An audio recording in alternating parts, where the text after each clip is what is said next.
Welcome to SAM Conversation, a program of South Asia Monitor. I'm Colonel Anil Bhatt, and I have the pleasure of introducing three distinguished discussants. Major General B.K. Sharma, AVSM, SM, that's Sena Medal, Bar, means twice. Commissioned in the Sikh Light Infantry, commanded a mountain division on the Sino-Indian border, was a defense attaché to Kazakhstan and Kyrgyzstan, participated in track 2 dialogues, India-Afghanistan and India-Vietnam, and has been involved in a large number of discussions in international forums. We have Iqbal Chand Malhotra, a management consultant, Renbury scholar, Cambridge University, 1979, author and filmmaker. But apart from all that, he is a history hound, if I can put it that way. Because if you go through his last two books, Kashmir's Untold Story and Red Fear, the China Threat, the first of which I have read and reviewed, the second which I'm reading, is his history, which he goes into, boggles the mind of the reader. And anyway, it serves a good purpose. Maruf Raza needs not much of an introduction. The second generation soldier of the Grenadiers, he dared to leave the army much earlier than he would have been, than before his pensionable service. And left for higher studies, then got back and established himself as a strategic affairs commentator, author, and columnist, and he shoots from the shoulder.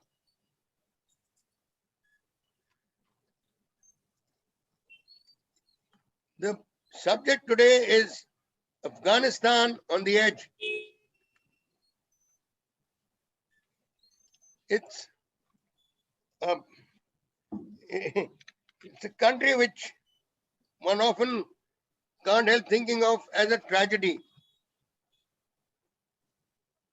One is often reminded of that song in Kabuliwala, "Ae mere pyare watan, ae mere bichde chaman, तुझ पे दिल कुर्बान, तू ही मेरी आरज़ू, तू ही मेरी आबरू, तू ही मेरी जान." That's an Afghan sentiment.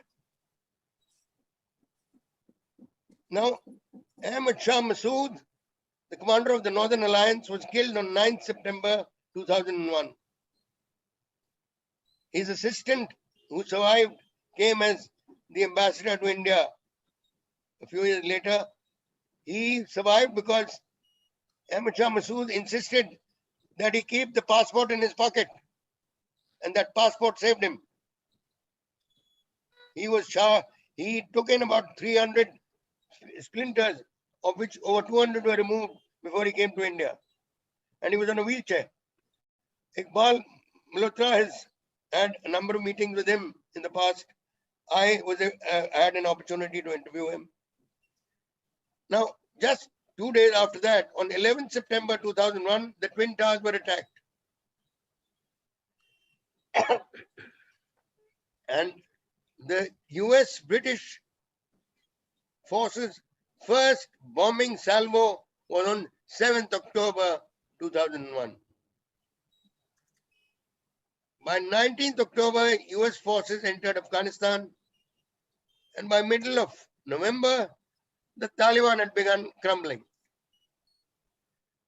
Now, the US targeting the Tora Bora caves from 13 to 17 resulted in a few hundred Taliban, Al-Qaeda being killed, but not Osama bin Laden. He had been escorted by the Pakistan Army and the notorious inter-services intelligence to Pakistan. And Yet, it took the US 10 years to kill him. And mind you, in Pakistan, it wasn't any, it wasn't the frontier areas. He was in none other than a place called Abbottabad, not very far from Islamabad, and not very far from the Pakistan's military academy. Anyway,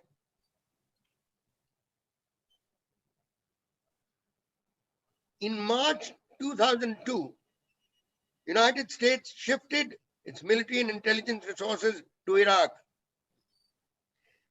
dissipating the focus on the Taliban and Al-Qaeda in Afghanistan. When United States Joint Chief of Staff General Peter Pace visited India and addressed a full gathering at the USI, I piped up and asked him, I said, haven't you dissipated your effort in Afghanistan by entering into Iraq? He says, no, not to worry. We'll stay the course. The US will stay the course in Afghanistan. Well, it took them 10 years to kill Osama bin Laden, and another 10 years, and they're out. It's only highlighted how the Pakistan Army and the ISI had hoodwinked the US. Many US troops were killed by Pakistan's military hunting with the hounds and running with the hares. In June 2011, the then President Barack Obama announced a troop drawdown. 20 years later, even before the last contingent left Afghanistan, almost 80% of it was under the control of the Taliban. No, the same Afghans who were thrilled 20 years ago at being able to shave and seeing Hindi movies, they're now back to being ordered to grow beards, and girls from the age of 15, including widows till the age of 45, are to surrender themselves to become wives of Taliban soldiers, if you please. Voice of America reports that there's a night curfew to curb the Taliban's movements, and that already the US has bombed for about 30 days at least many positions. That does not seem to have made much difference to the Taliban so far, at least. Now on 27th, Mr. Anthony Blinken, US Secretary of State, arrived with an eye on Afghanistan and China, so to speak. Significantly, he and India's External Affairs Minister, Subramaniam Jaishankar, agreed that as far as Afghanistan is concerned, there is no military action. There is no military solution. The most important force that should have been effective in Afghanistan, that is the Afghanistan Army, despite being supported, trained for 20 years, does not seem to have been able to stop the Taliban so far. And lastly, I think it will be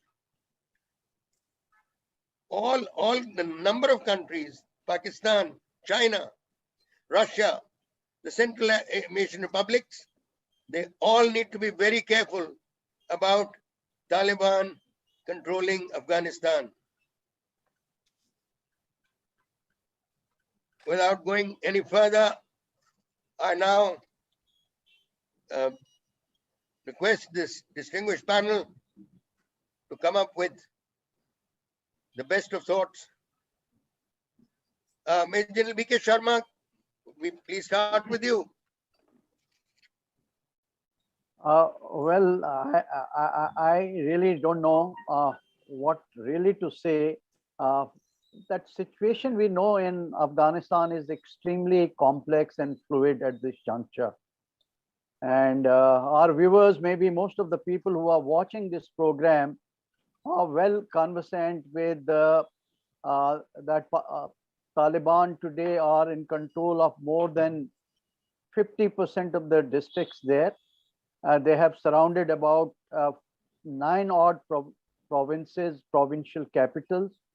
They've also taken control over the borders to Central Asian republics, Iran, and there's been some kind of a fighting going on Spin Baduk and Chaman border. And they seem to be highly euphoric. And they've also picked up diplomatic momentum, as you would have seen in the recent past. Their delegations have gone to Iran, Turkmenistan, Moscow, and now a very high profile visit by Mullah brother, who was received by Wang Yi in China. And Chinese have virtually probably heightened their diplomatic profile by saying that Taliban are the military and the political pivot, and they have a significant role to play. That is as far as Taliban are concerned. Now, in the meanwhile, the military of Afghanistan have also recalibrated their strategy, and they are no more going for a wild goose chase in the wilderness and are focusing, conserving their energy to protect the communication centers and the provincial capital. And Americans have also, maybe even reluctantly, despite their withdrawal, have given some air support in some of the recent operations. But more of it is still not coming in the way, because as per the latest report, at least 1/3 of Afghan Air Force has been grounded due to lack of spares and maintenance. And without sustained air support, it is very difficult for Afghan National Army to fight a guerrilla force which retains the initiative. So that is the overall picture. In the meanwhile, there is some unification which is taking place within the political setup there. Creation of the unified National Council, mobilization of the national militia, who are now fighting alongside the Afghan security forces. But on the whole, the situation remains very complex, and I would say the Afghan government at this juncture is quite muted, whereas the diplomatic presence of Taliban is on the increase. In the meanwhile, some other developments are taking place in the neighborhood. There is the Troika, which is doing certain diplomatic negotiations. Central Asian republics have come to the fore. There is this 5+1, that means 5 Central Asian republics plus 1 China. There is another block that is 5 Central Asian republics plus US on the other side. And India is also finding, the kind of visits that our foreign minister has very recently made to Tehran, and then he's been to Moscow, and large number of meetings which have taken place in Tajikistan and Uzbekistan. So I think there are cross currents of political activism there. What results these yields, we do not know. But more worrisome at this juncture is the security situation. Unless the security forces are able to withhold the onslaught, there is a possibility of Taliban forcing a solution or forcibly coming and capturing power, which would be highly inimical to everybody's interest in the long run. You, I think, very correctly brought out some very pertinent points, Jan Sharma.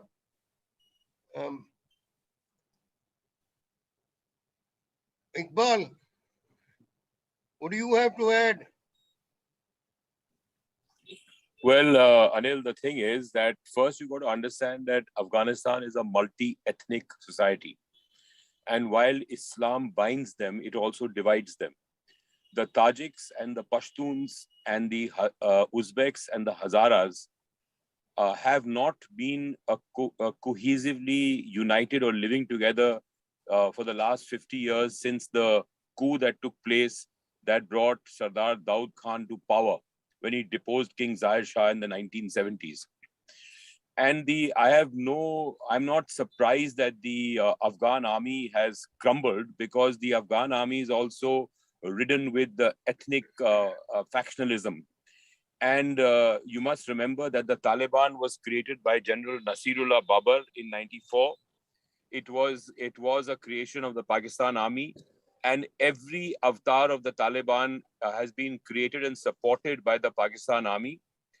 And therefore, the Taliban's brethren who are in the Afghan army are susceptible to being lured away, and the defections that have been taking place are entirely of the Pashtun soldiers, not the Tajik soldiers.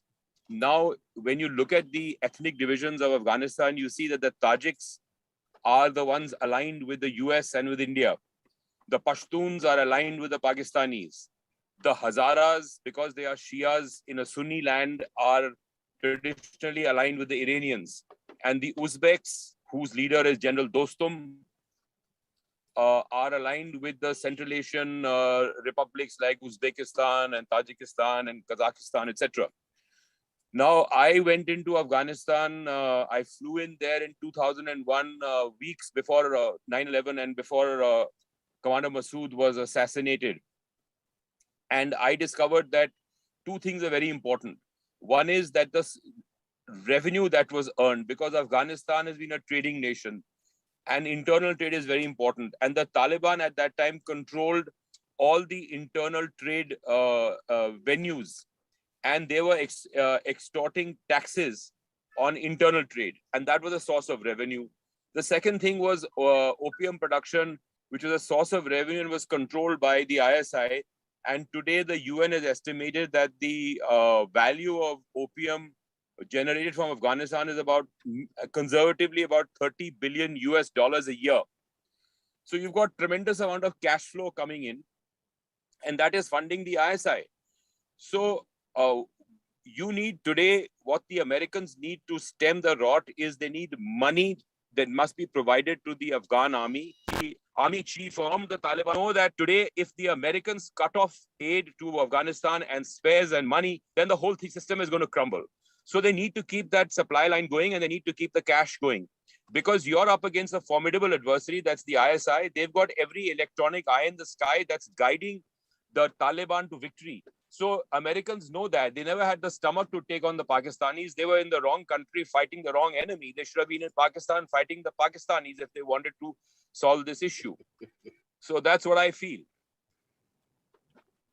You have an interesting take on that. Maruf, I have read with interest what you recently wrote. Please shoot. Okay, Iqbal's last parting shot is exactly where I wanted to start with, because I have maintained this myself for at least 10 years or more. And as I was mentioning to you before the start of the discussion, that I asked this question of Professor Stephen Cohen, God bless his soul, in the presence of Ambassador Parthasarathy and Pakistani lady for all parts, Malia Lodi. And I said the same to Professor Cohen, that didn't you go into the wrong country to begin with? It was a knee-jerk reaction. And eventually it led to a book by Carlotta Gall, the famous British journalist, daughter of, what's her father's name? Is a Mr. Gall, who's a Sandy Gall. Sandy Gall, who was a primetime ITV anchor. And she also said the wrong enemy. So basically the bottom line is, see, the American initial approach was that of a wounded animal. They got hit badly at 9/11. they were instrumental in creating many of the levers that Al-Qaeda and the Taliban had. They happily turned a blind eye to it, which I had been pointing out to them through the 90s, as long as it didn't hurt the American soldier or their citizen. When it did, they went completely ballistic. Assuming they were into Afghanistan to eliminate traces of Al-Qaeda, which they called the epicenter of global war on terror. It was not a global war on terror. It was America's war against terrorists who America thought came from Afghanistan. It's another matter that 15 of the 19 terrorists came from another big American friendly country in the Middle East. So they got all the mechanics wrong. And though one would like to believe the narrative coming out of White House from Bush's days, one tends to give a little bit of more credence to the line that some filmmakers have taken, that 9/11 was self-created tragedy so that America wanted to be in forever wars. Today, Biden is wanting to get out of forever wars that leak with blood and money and get America nowhere in achieving its core objectives.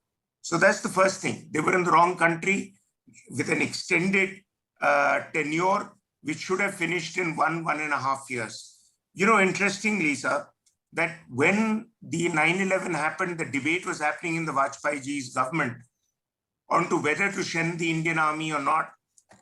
There were some sensible people who raised the issue that if Indian soldiers go in, whose command will we be under, the UN or America?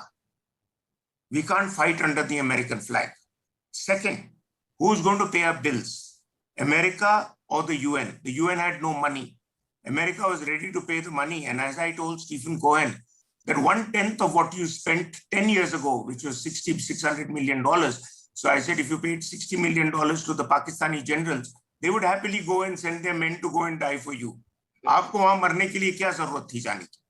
Third thing, the question that was asked by the army chiefs then was, what is our timeline for being there?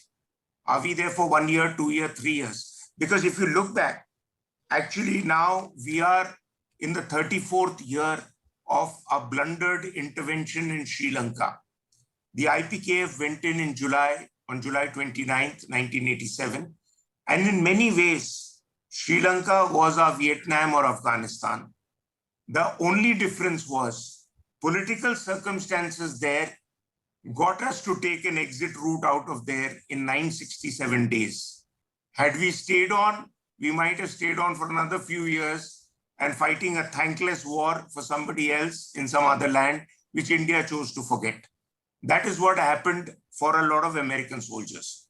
The second point is that America, even now, is trying to keep up the sham of being in control of the situation in Afghanistan, when more than 60,000 or so, most of their 60,000 soldiers have left Bagram in disgrace, in a hurry, without doing proper handing, taking over. They handed 3.5 million pieces of military and other equipment that is now being sold in the black markets of Afghanistan and Pakistan.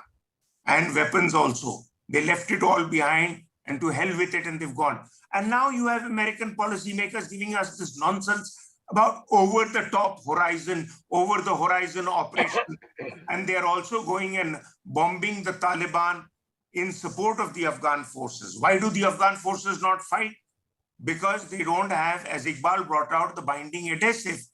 Understand, for me, look at the case of Indians who perform so well when they go out of the country. The binding adhesive is the success being abroad that is offered in the horizon, and the fear, if you break the law, you'll go back. Here, there is no fear of the law, and there is no success on the horizon that can be easily aspired for unless you tick all the other boxes. So, having said that, the Afghan National Army, the Americans have even, I believe, some 300 cadets of all sorts are being trained in India. And I'm sure General Sharma will agree with me, you'll agree with me. Our academies don't teach you to pack up and run. You stick it out. So why is it that they're products of NDA and IMA and OTA and they're running away from the battlefield? It could be that they're fighting a war they don't believe in. It's not that they believe in the Taliban, but certainly they don't believe in the American narrative. Major Sharma, can you throw some light on why the Afghan armed forces have not been able to, for 20 years, they've not been able to do anything to bring themselves up to the point that they can tackle the Taliban? You see, I think our expectations from Afghan national forces are far too much. As Iqbal has very clearly brought out, that there are so many fault lines within them, and look at the circumstances under which they came to be forged as an Afghan national army. Presently, there are 44% who are Pashtun and 56% are Tajiks and Uzbeks and other ethnicities there. And most of the officers in Afghan defense forces are Tajiks. They are holding the officer positions. So most of the time it was either conscription or the lure of money or employment which brought them to this job. And then Americans tried to train them as per their own model. Right? This was never the Afghan model with Afghan characteristics suited for Afghan conditions. So that is one reason that probably they have all the time been fighting and they've been not trained and they've not, any effort has not been made to integrate them fully into a national army. And that kind of a character they have acquired, the way the government in Afghanistan functions, how fractious the governments in Afghanistan have been. That's one reason. The second reason is that, well, they were always left to do the low-end jobs until at least 2014, because there was a kind of a mistrust even between the Westerns and these people. You remember there have been green over green attacks and things like that. Subsequently, since 2014, these people have 95% of the fighting has been left to Afghan National Defense Security Forces. They haven't had any rest. There are times they have been without pay, allowances, without logistic support. They've been just the gun fodders. And 95% operations they were carrying on. Their survival was special forces, about 30 plus commando companies. And this US Air Force, like whenever this attacks took place in Kunduz and all, it was the American and the NATO Air Force which was able to salvage the situation there. Now, if that support is also gone, what do you expect from these people? The leadership has been corrupt. There have been ghost units which they had created. And there were people of a very old age profile who were in the leadership role. So we've not invested too much in the human resource development and in developing the ethos and the value system of a professional army. That is one reason. Secondly, while Taliban have the initiative and they are a typical guerrilla force, these people got into some kind of a static role where they had to, protect VAs, vulnerable points, vulnerable areas, some, urban centers and things like that. And it was all the time the initiative and maneuver was with Taliban. These are some of the reasons which have led to this present state of affairs. But still, I would say, on the whole, being Afghans, they've given an excellent account of themselves. If there is anybody who's really dished them, I think it is NATO and US Army. They put them in the harm's way and left at the most inopportune moment. There are series of blunders which the Americans have done. At a moment in 2014 when elections were taking place, what was the point in putting the timelines of US withdrawal? These were not ground-based. Subsequently, the same thing Trump has done. And now Joe Biden has gone a step further. And without permitting these people to consolidate, have their put their act together. They've just left. You look at what Maruf has brought, what had happened the way, they vacated Bagram airport. And I have a lot of details, the way they have dismantled most of the infrastructure and taken all the high-end equipment from there so that it doesn't fall in the hands of Pakistanis or it finds its way into the Chinese. So on the whole, I think it's been a very sordid state of affairs. And I don't know how we are able to salvage the situation. But there are other issues that I would like to highlight, and probably, like Maruf has very rightly said, that what is in it today in Afghanistan for us. But we should actually be very clear how the situation is likely to pan out. See, Americans have gone, and now they are not going to burn their fingers in Afghanistan all over again. They may make pledges of giving them $4 billion US dollars together with NATO, some aid here and there. That aid and all, it doesn't mean much. What they require is a die-hard military support at this juncture. They're fighting for their survival. I don't think that's coming up. Nobody else is coming to their help. Therefore, we have to take a very realistic assessment of whether Afghanistan is heading for a civil war, whether the Afghan National Security Forces are going to reclaim the ground, whether it is going to be some kind of a power sharing arrangement, or whether it would be a de facto division of Afghanistan where Taliban control the southern and the eastern provinces astride Durand line. There is some kind of a fighting which will keep taking place around Kabul and some of the other provincial councils. And there is heightened fighting in the northern and the western provinces where Ahmad Shah Massoud's son, Ahmad Massoud, and some of these other erstwhile Taliban leaders, they will not permit, Taliban to have a strong foothold in that area. So I see more and more fighting will intensify in the northern and the western provinces, and they would be raised for the provincial council, and Taliban de facto would control the southern and the eastern provinces. Now, how does that scenario impact India? What is at risk?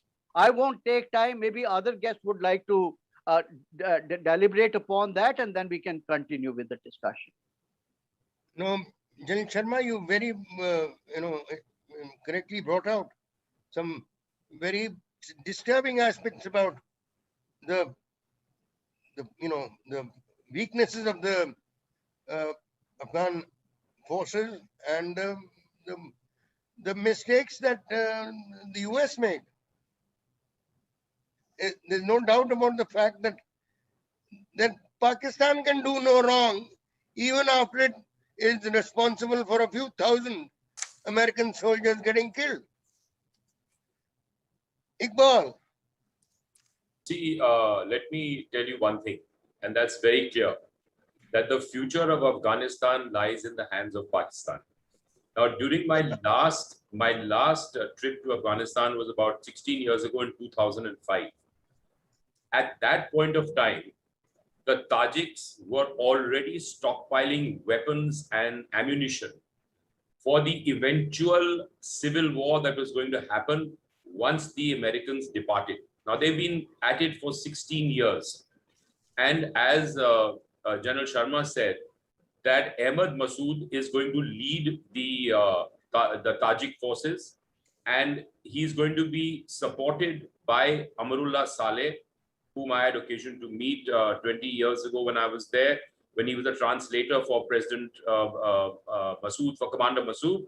And then he was the chief of the Afghan intelligence. And now he's the first vice president of Afghanistan.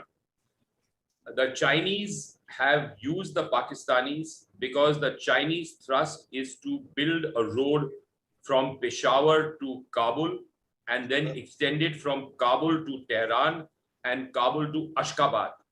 Now, Ashgabat, which is the capital of Turkmenistan, which is on the western border of Afghanistan, they have about almost 1/4 of the world's natural gas supplies.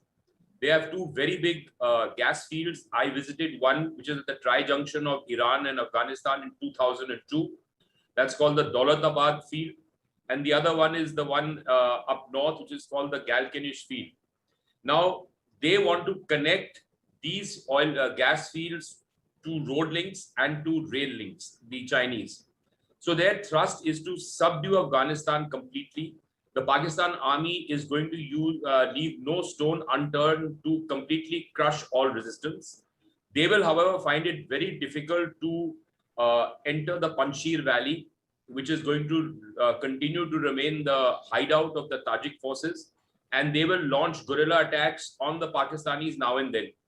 There is enough money from opium to fund the entire enterprise.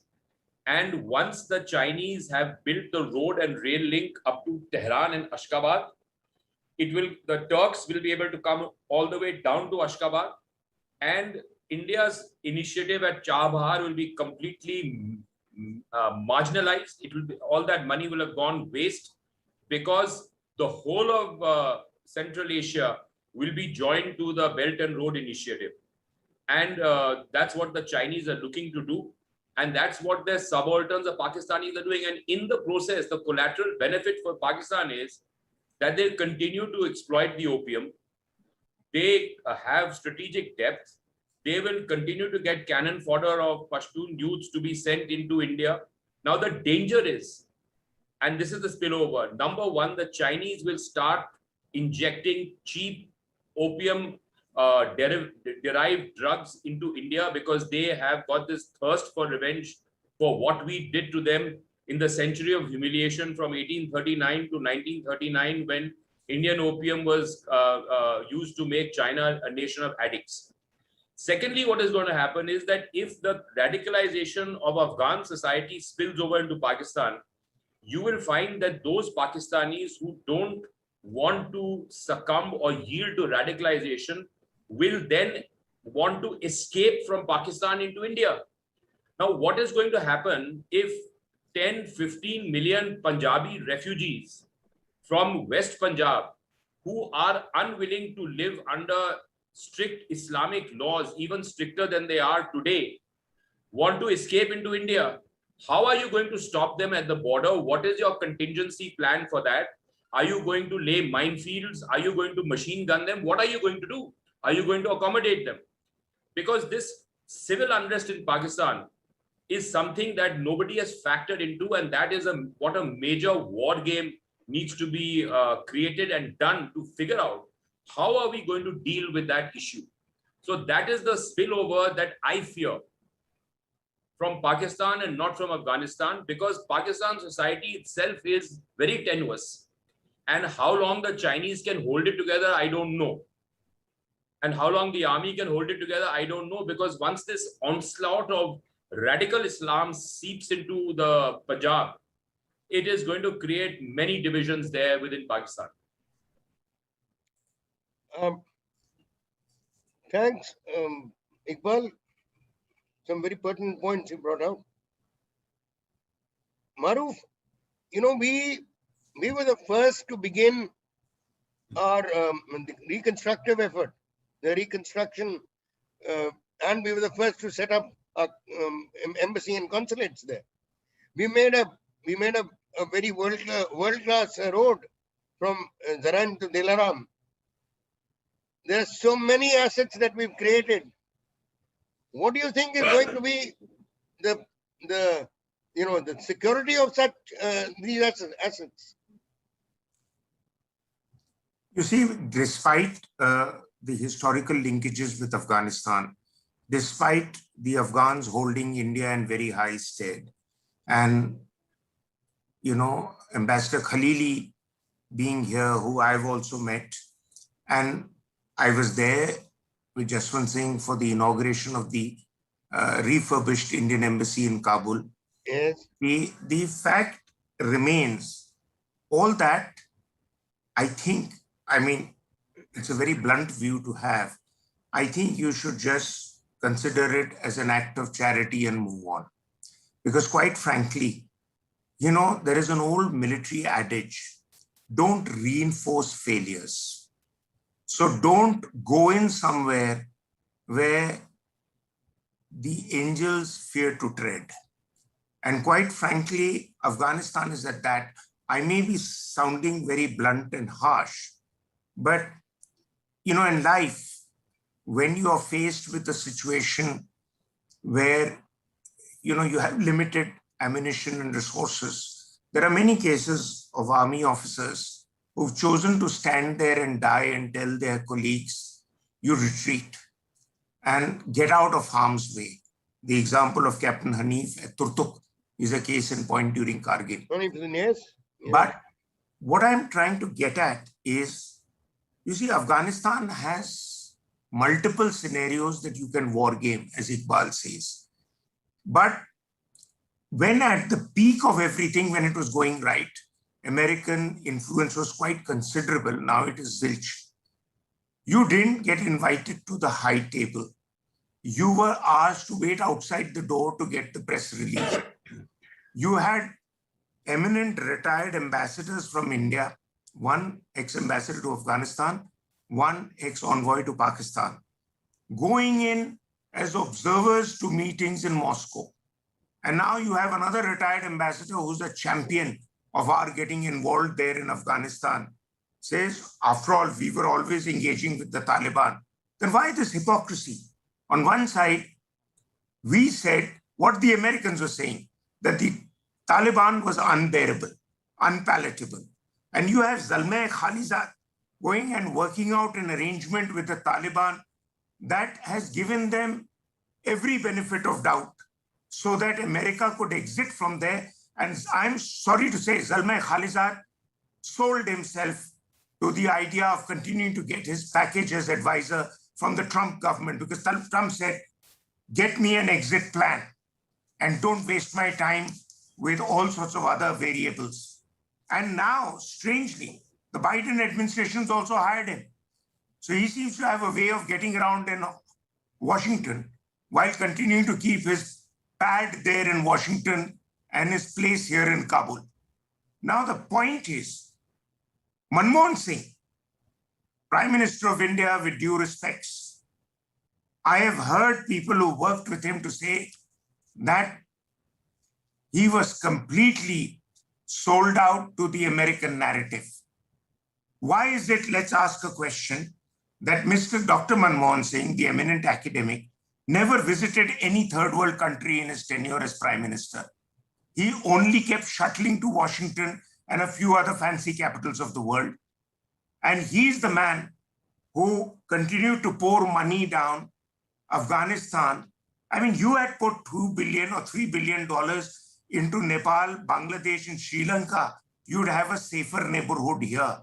You could neither prevent the spillover from Afghanistan into Pakistan, as Iqbal's bringing out, and I'll tell you why. Because in Pakistan, people were always collecting charity for the Taliban. Now more so, they're collecting for Taliban and the jihad that is following now. They welcome the Taliban. American and other diplomatic envoys have said the reason why the Taliban, even when wounded by US soldiers, survived, because they got medical care in Pakistan. They got shelter there. Their families were there. Not just Osama bin Laden, the whole works. And we are now, knowing all that, still going in and wanting to burn our hands. You want to burn your hands? Fine. Then get aggressive in Iran and get that Chabar port consolidated in such a way that it gives you access into West Afghanistan through the rail line that goes from Chabar. And the second thing that you can do is, this argument that spillover from Pakistan into India, I find it still hard to digest, and I'll tell you why. The Pakistan army, the only institution it cares for is itself. And it's not going to let hoodlums run over the army. It's still a pretty lethal fighting force. And if it can take on the Indian army and keep us on our tenterhooks, despite numerical inferiority, then they can do pretty much a lot of damage to those hordes which are trying to run all over Pakistan as if it is Highway 219 connecting Kashgar to Lasha. It is not. They'll be stopped at certain stages because in the middle will lie the Pakistan Army's entire empire. That empire didn't survive on the American handouts of 33 billion over 10 years or 20 years. That empire survives on $19 billion a year from the drug trade. I'm not saying it, Aisha Siddiqa says, who is perhaps the most authoritative person on Pakistan's army in a book, Military INC. So, champagne caviar to wahan se aa raha hai. America's billions was only shopping money. And that is what they went and told America, that they're going to fight terror with weapons that America gave. Virtually all the weapon platforms were anti-India. And the stupid, I always say Washington has more think tanks than the British Army has tanks. But they still can't seem to get one thing right. And that is why I don't trust anybody who says that America has suggested this, so we should do that.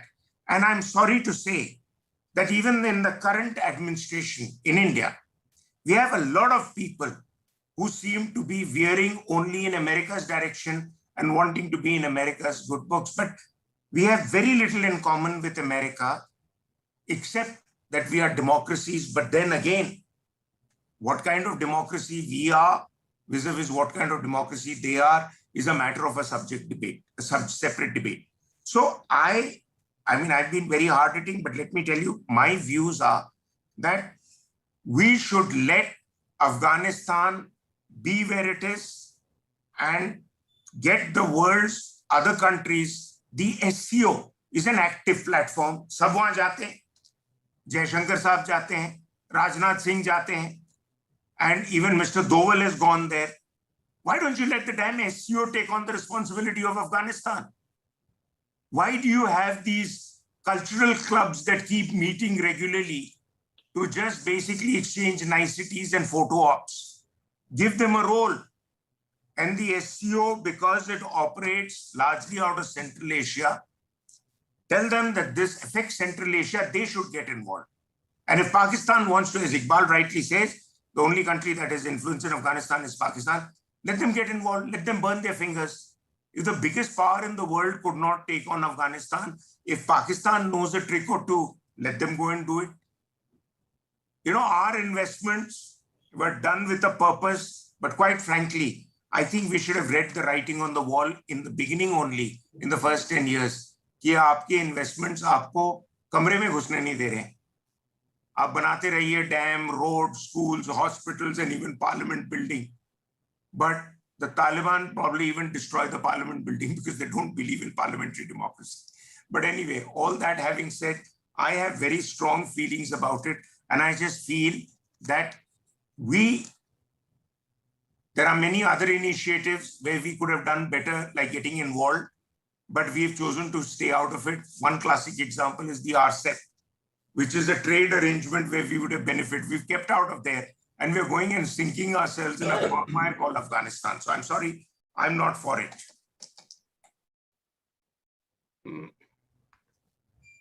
Yes, Iqbal, before you take on, what's been on one's mind is that the Taliban were created by Pakistan, fine. But the Taliban were also let down by Pakistan when, it almost sort of handed over the Taliban to the US forces. It's a different thing that the US couldn't do anything about finishing them off. That's a separate. Now, it's a very a very serious situation, because what is going to be the relationship between the Pakistan army, the Pakistan military, and the Taliban, the Afghan Taliban, the Taliban in Pakistan also? I think both. I would like all the comments from all three. I'd like to say a couple of points here, quick points.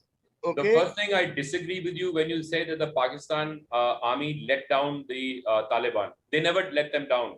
In fact, the last flight of a Pakistan Air Force C-130, which was permitted by the Americans in 2001 to fly to Kunduz, got out the top Taliban leadership, and the entire Taliban leadership was given refuge in Pakistan. And as Maruf said, that they were provided shelter, their families were looked after, and they were provided medical aid, they were provided ammunition.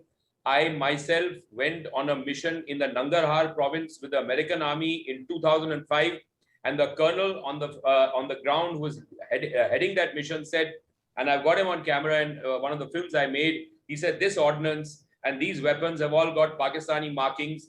They are not from the Soviet era. The Pakistanis were supplying them with weapons even then in 2005.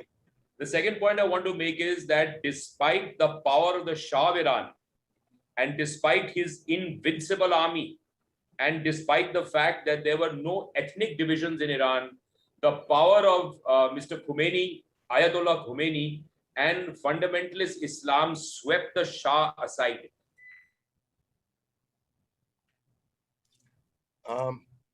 We seem to have lost Yeah. Iqbal. And the meanwhile, can I just come Yes, in? please, Yeah, yeah. Vinny Sharma, take on Yeah. from there. See, so firstly, I would like to make a big point that in the ongoing fiasco there, I think nobody is a gainer, not even Pakistan. If anybody who's gaining out of this situation presently is China, because they played their cards extremely well. They kept their channels open with everybody, and they've sealed their borders, 100-kilometer long border along that Wakhan corridor. Not even fly can cross into China through that border. You know, there are multiple layers of, security arrangements there. And they are now saying we will come out with a liberal kind of a package and respect the power sharing arrangement. I think whatever situation there may be, it is going to compound Pakistan's strategic dilemma. I know from first-hand information that when this fellow, this Mullah Umar, he was at the helm of affair.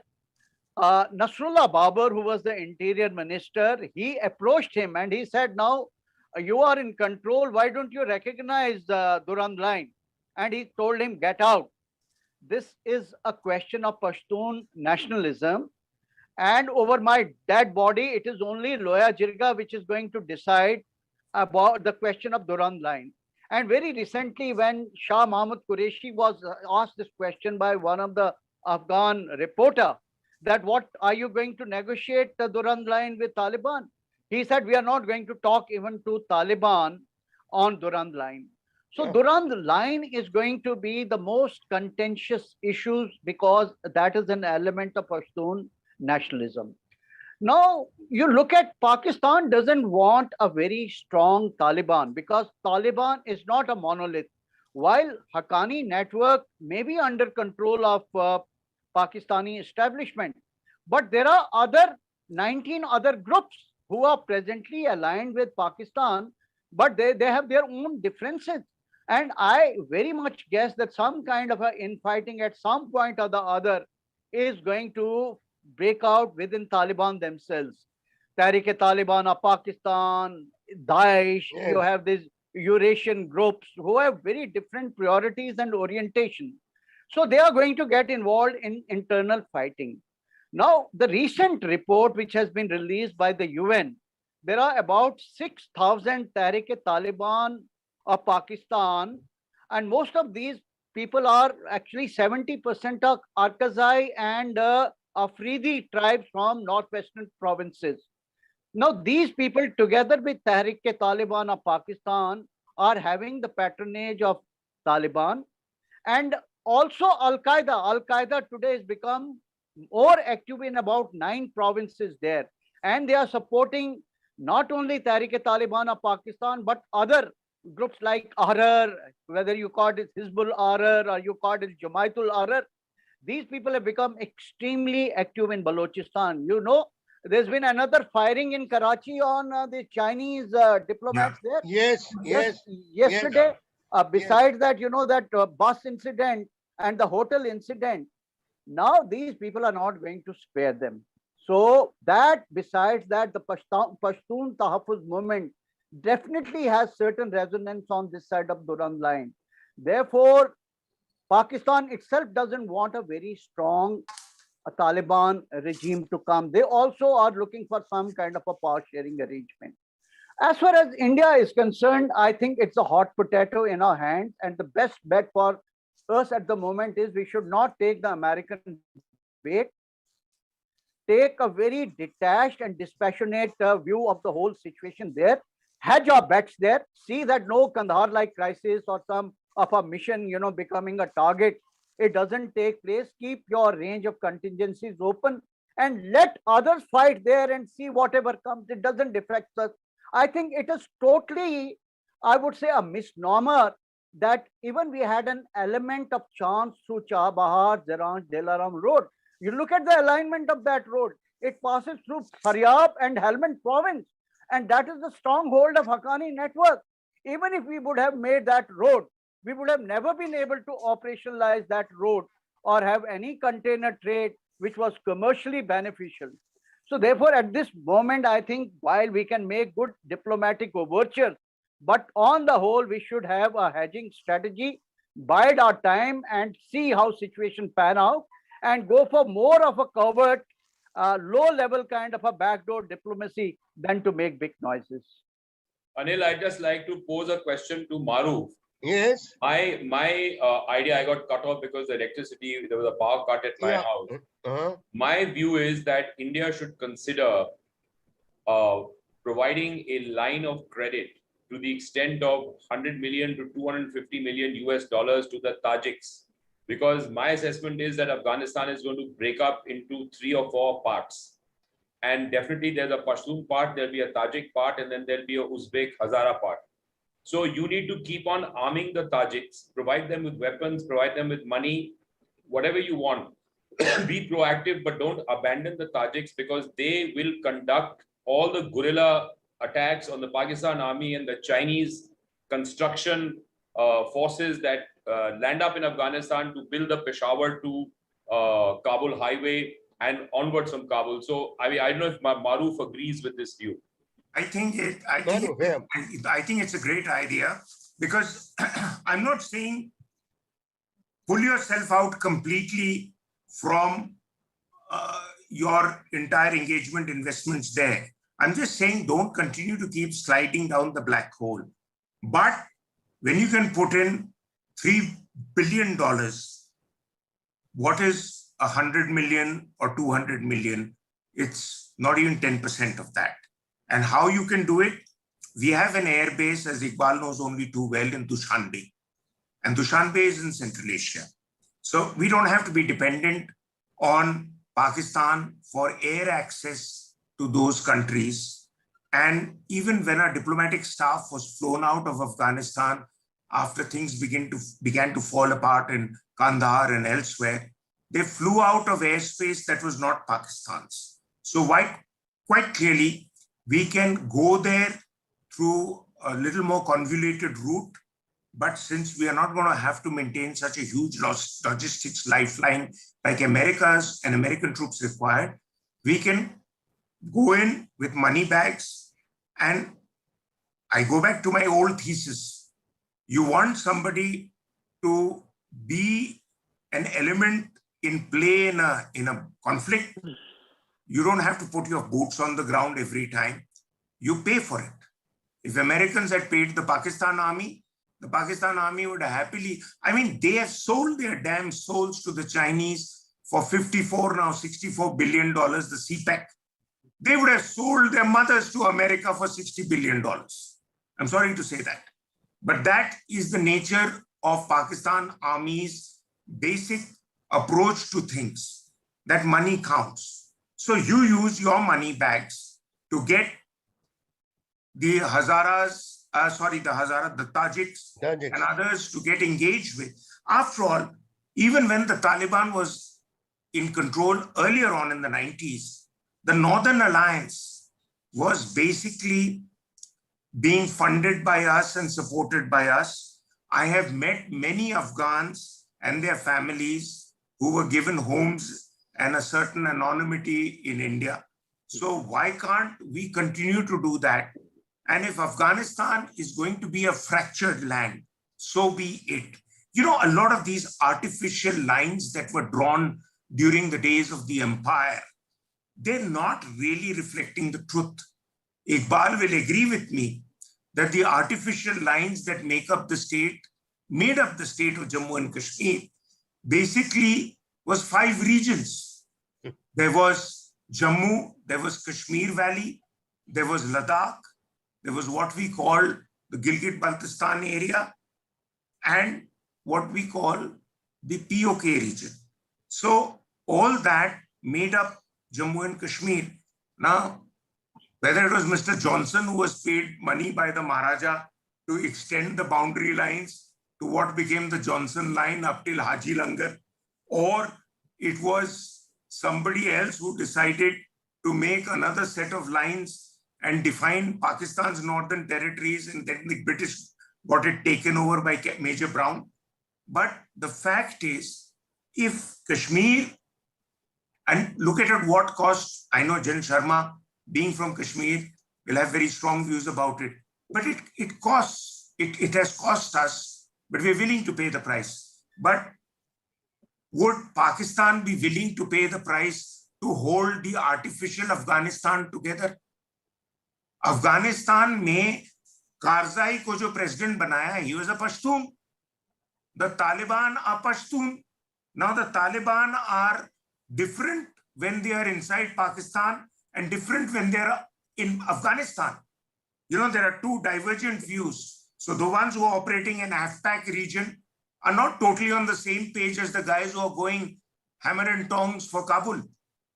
And to some extent, Pakistan Army has levers on the guys who are within Pakistan, not so much as there, because when you create Frankenstein monsters, they come to hound you and they come to eat you up. So I am completely for, if India has the money and energy, and you should make Iqbal advisor-in-chief of Afghanistan project, get him to go and create turmoil in Afghanistan. Make it so damn difficult for Pakistan, who's obsessed with strategic depth and controlling Afghanistan, that they will sell anything to be in control of that. Because Mirza Aslam Beg, General Mirza Aslam Beg, who succeeded Ziaul Haq, the day he took out his Ray-Ban sunglasses, he came up with a brilliant, so-called brilliant idea of Pakistan having a strategic depth in Afghanistan. And it's become an article of faith. When you talk to Pakistanis, they can't justify that. I said, you have assumed you will lose to India and you'll run away to Afghanistan to regroup, to come and push India back. और हम इतने कमजोर हैं कि वहां घुस गए तो हमको आप धक्के मार के निकाल दोगे. So this is absolute nonsense. But Pakistan's wedded to that article of faith, just like they're wedded to the fact that Kashmir unka hai and Kashmir ki insurgency indigenous hai, and they have the golf cap wearing Salahuddin giving mumbled utterances once in a while to say ki bhai, here is the champion of indigenous Kashmiris. But let's get real. I follow foreign policy, I don't practice it. But I've got some very pragmatic views about these things. And the one thing that a good army officer learns, that all plans that you put together go for a 6 when the first bullet is fired. Thereon, your training and imagination takes over to innovate and take control of the situation. So your plans may be put in the dustbin, whatever all these guys weave in South Block. I mean, I have an absolute allergy to the South Block pundits because they, like Washington's think tanks, they get everything wrong. You know, it was assumed at one stage that there would be a highway that would come from Kabul and go to Calcutta and beyond, and that would emotionally link South Asian countries together. China has crossed that damn highway the other way around with the CPEC, and your highway is gone for a 6. So now suddenly you've woken up to it, and all along, I mean, can you believe I've met any number of Indian diplomats? You know, the one thing that a very distinguished Indian politician who's no more said, that our foreign policy will only get real when the people at the top are not of the generation that was born and brought up in Pakistan. Sorry to say that, but Iqbal might disagree. but there were a lot of people who said, that Sada Pind to Utthe hai. But it's lost territory. You either have to be there or you have to be here. So likewise, you've got to get real. And I believe an approach rooted in reality will make you a much, much more important player than waiting for America to call out to you with a doorbell and say, come inside, we'll invite you now to give your 2 bits worth. Nonsense. You refuse to be part of any discussion like that. And I tell you, I respect Pakistan for only that thing. They spell out their foreign policy goals and they get everyone to fall in line. They are able to use their strategic location and strategic weight a lot better than we can, despite all the God-given advantages we have. Well, Maruf, you said quite a bit, and but I think we've come out with a lot of very, very pertinent and some very disturbing points, but facts all the same. Jalil Sharma, is there anything more you'd like to add? I think Closing the winding up most, remarks, please. the most refreshing point of this discussion has been what actually we can do there. And I think there is a little, a concert of opinion that we need not sit on our haunches, but actually help people who are the genuine friends of India. And I would say 3 leaders. One is General Atta, who is a very strong leader in Balkh area. Then we have Ahmad Masood. You have people like Spanta, who's been the former foreign minister and national security advisor. And you have Saleh, the kind of Twitter posts he's putting up. But the question is, how do we help these people? And there are real problems because the situation, I was there in Central Asia when Ahmad Shah Massoud was assassinated, and I have first-hand information about Aini and that military hospital which we are operating, but that is for some other discussion. Today, there are problems like what Maruf said. Ideally, yes, we should use that Aini base, but the geopolitical developments today are not very conducive for India to exercise that kind of an option. Chinese wield overwhelming influence on Tajik, and even Russians who are controlling the airspace. We have just a presence there, but the whole air defense of that base and surrounding areas has been controlled by Russians there. And Russians, you see what statement their ambassador made very recently in New Delhi, and what this Kabulov, the kind of statements, they are not very friendly statements towards India at this juncture. But I think we have to play our diplomatic cards very well, get Iran and Russia on board. Because a strong Taliban or a fundamentalist regime in Afghanistan is not in their long-term interest. Neither Iranians are liking it, nor Russians are going to like it, and Central Asian Republic will mostly do in the security arena what Russia tells them. Yes, therefore, to exercise this option, we have to rebuild our bridges with Iran and Russia, and then see that we play our Northern Alliance or new Northern Resistance Front card very well. I very much go with the idea, but certain ground level realities will have to be factored in.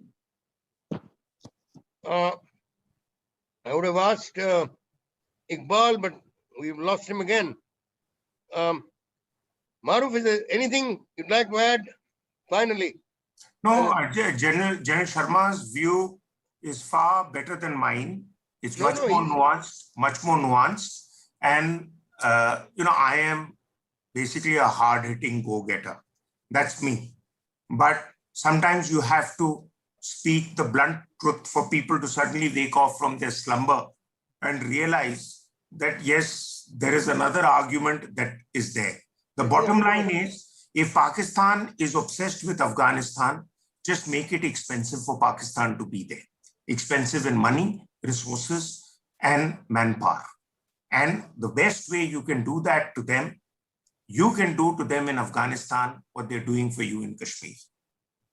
QED. And without putting any feet in the ground. Absolutely. Without putting any feet in the ground with a little money power. That's no doubt. provide it. My 2 points, concluding remarks are we need to consider providing a line of credit, immediate line of credit to the Tajiks of annually of between 100 billion to 250 million dollars to carry out the same kind of insurgency that the Pakistanis carried out in the Kashmir Valley for the last 35, 40 years. And we need to do the same to them in Afghanistan. And secondly, before the Chinese and the Pakistanis start flooding opium through our western borders, we should take the initiative and install Indian businessmen in Tajikistan to actually start supplying opium, because Tajikistan is the transit route through which Afghan opium goes to Moscow, and start supplying opium to Xinjiang. We've done it in the 18th century. We've done it in the 19th century. Let's use it as a weapon of war in the 20th century. We need low-cost options today to counter the Chinese and the Pakistanis. And I think these are two ways of thinking out of the box to provide and exercise countervailing power against the Pakistanis and the Chinese who are breathing down our necks in Ladakh and in the Kashmir Valley. Those are my concluding remarks. Thank you, Iqbal. If we have the political will to put into action, it can fetch us good dividends, no doubt. Let's hope so.